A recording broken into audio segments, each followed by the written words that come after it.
But I did want to go back over something that occurred to me last week. Um, and I was referring to uh, the two creations. Okay. I've been seeing a lot of stuff in the internets lately talking about Cain and how did he know his wife and where did she come from? All right.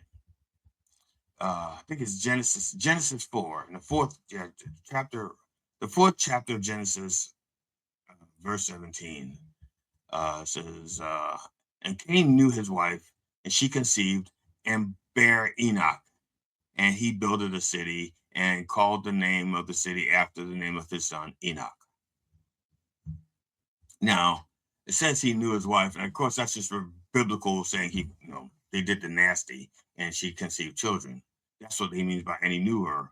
But the question has always been, where did she come from?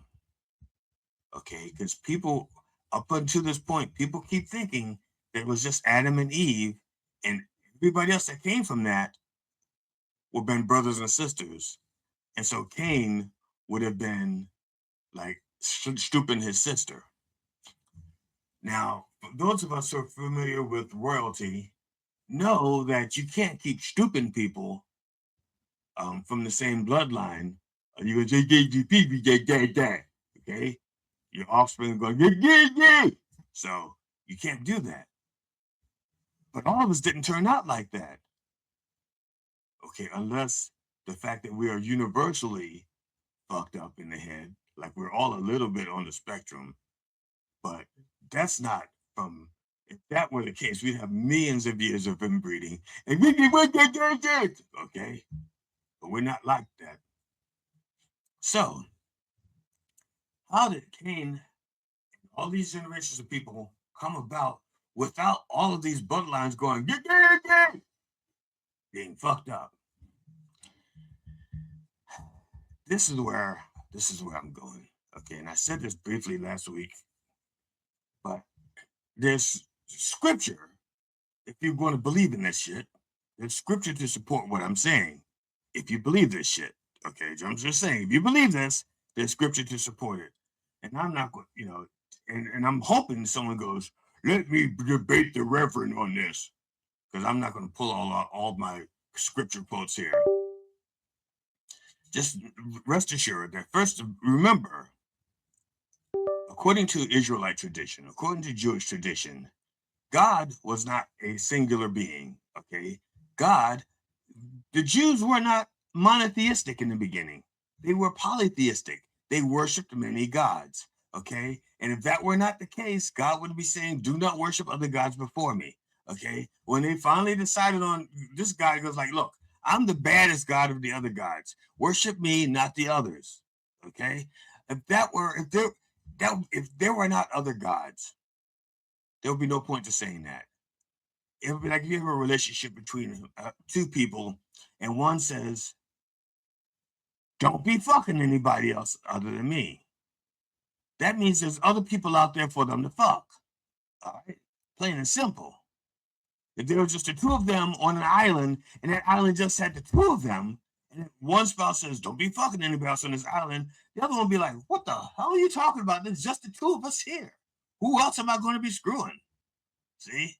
So for this God to say, don't worship any other gods, there has to be other gods. Or this God is a little bit crazy. Pick your poison. Are there other gods, or is that God a little bit crazy? Now, according to Jewish tradition and scripture, if you believe in that stuff, if according to scripture, God is male and female and plural, Elohim. Okay, I don't want to keep breaking this down. That's why I'm trying not to go back to all the scripture, because I'm tired of breaking it down to the things that everybody in theory should know. But there are some who may not, or are hearing this with new ears. So if you go back to the very beginning, when God is talking, there's like us, let us do this, let us do that. So it says, let us, in Genesis 1:26, let us make man in our image according to our likeness. Okay, you can go back to the Hebrew all you want. Matter of fact, I encourage it. But the sheer fact, the Jews acknowledged that there was more than one God for them. Again, I'm going to go with Judeo-Christian tradition.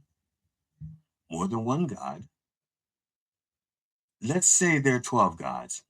I'm just throwing that number out there because there's 12 tribes of Israel, and numerology is like very, very important in the um, uh, Kabbalistic school of thought, and have a lot of spiritual school of thought. So I'm just saying 12, just for the hell of it. I don't know. I was not there. But let's say there's 12 gods, and it says, "Let us make man in our image," and they all were working with the same thing, the same clay. Let's look. Let's. I'm gonna make it simple for you. Let's say you got 12 kids in a room, and they all have Legos, okay? And somebody says, "Hey, let's all build cars with our Legos." And so one person will start building, let's say, something that looks like a Corvette. And another person starts to build something that looks like a tank. Another person starts to build something that looks like a Tesla. Don't know why. Maybe they want to kill the other cars. I don't know. But they all have different Legos. I mean, they're all plastic. So they're all made up of the earth. Okay. Uh, so they're all pretty much made of the same thing, but because Legos aren't all the same shape, some are red, some are yellow, some are flat, some are rectangular, some are square, uh, some are even clear, but they're all trying to make the same thing. So let's say all these gods are all trying to make man in their image. And of course, their image is how they see themselves. Okay. It's how they see themselves, not how the other God sees. It's how, okay, this is how I think I am. I'm athletic, or I'm smart, or I got big old junk, or whatever it is. Okay. So let's say now you got all these other creations all over the place. Someone next says, well, why aren't they all mentioned by name? Because history is written by the victor. Because if you have a competition, they're all obviously there's a competition because one God is jealous. I'm a jealous God. Do not have any other gods before me.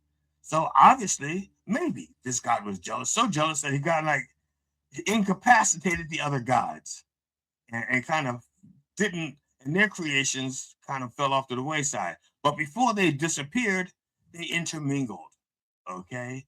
Some were big, some were small, some were fat, some were thin, and they intermingled.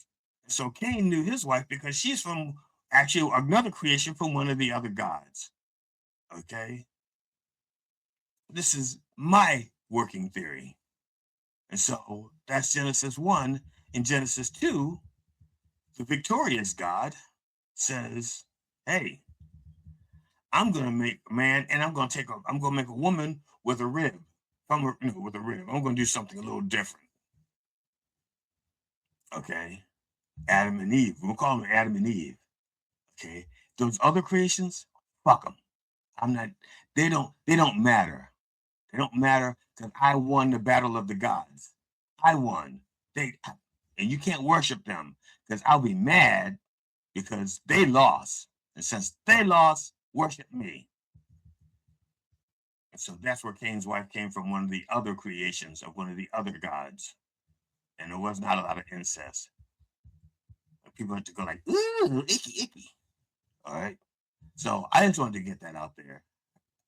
Um, I'm gonna bring this back to where I just want, and if you believe me, if you have a different theory out there, sure, sure, bring it on. Talk to let's have a good conversation about it because this is what I'm thinking, you know, and in a way, I mean, it makes sense to me, but then again, I'm open to the Jewish tradition of there being many gods. Now, I think what happened with the rabbis and stuff is since they got remember they decided that the first creation was God made the same God made all the others made the Adam and Eve made this other creation and they named one Lilith and she's bad. So but that's their conjecture. And if they're allowed to have their conjecture, I'm allowed to have mine. Okay. And my conjecture is it wasn't anything to do with Lilith. Okay. That's my conjecture. And that's straight out the Bible. I think that's Philippians. Yeah, Philippians 2, 1 and 2. So it says cold hearted Rev beating down the inbreeds. Well, I wasn't trying to be cold hearted, Sister Ann. I'm just trying to say that if this was all inbreeding, we'd all be a little bit more fucked up. Okay? That's all. Because we've seen inbreeding up close. We know what that does. So look, before I close, and like I said, if anybody has any issues with what I just said, first of all, it's me saying it. It's not the Mind Dog TV. Don't be writing letters to the Mind Dog TV saying the Rev is fucking crazy. You have my email, Dr. Reverend Jelly Roll at gmail.com. I'm going to separate this from the show and make it. It's not going to be a short because it's too long to be a short unless I can find a way to make it a short. I'll post it so that you can go, huh, Rev, I've got the issues with you and have them with me. Be having them with my parishioners. Don't be having the issues with Mind Dog TV. Don't be having issues with Coffee with the Dog. You be having issues, have it with me, because I'm the one that spoke the words. All right. Now, for those of you who have subscribed to my fledgling YouTube channel, Dr. Reverend Jelly Roll, and my fledgling Facebook channel, thank you. Bless you. May all good things fall upon you. And if you haven't subscribed, may good things fall upon you too. Just a little bit slower. Let those who like me get theirs first. I also invite you to go to gigsalad.com and check out GD Fennison the next time you need to hire a comedian or humorist for a private event. Now, on behalf of the Church of Last Resort and the entire Rolle family, my wife Amona, my kids Cinnamon and Jelly Jr., our cat Tootsie, and our dog Stop Dropping, I wish you safe travels and I hope you will join us next week at 9 a.m. Eastern Orthodox Time on Mind Dog TV and everywhere that our word is heard. In the name of George Carlin, Robin Williams, and Richard Pryor, can I get a fuck? Yeah, yeah. Fuck yeah! That's right.